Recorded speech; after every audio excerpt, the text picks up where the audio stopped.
Good afternoon, everyone. It's Mark Anthony Malika reporting from 5000 North Ocean on this beautiful morning, Tuesday, May 29th. After a wet Memorial Day weekend, it's beautiful here today. Hope everyone enjoyed their holiday. Just wanted to give everyone a brief update about the status of construction. I'll stand toward here. Now, this white building here, most of you know, is our sales gallery. It will be torn down, and this will be a beautiful landscaped area between the buildings. Here is 5000 North Ocean, now rising 7 stories. It's fantastic. That huge crane in continuous use, helping build floor after floor.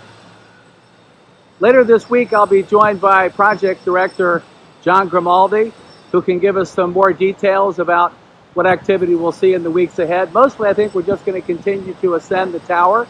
We hope to be topping off the building later this summer. Just fantastic. Okay, everyone, more later. Thank you.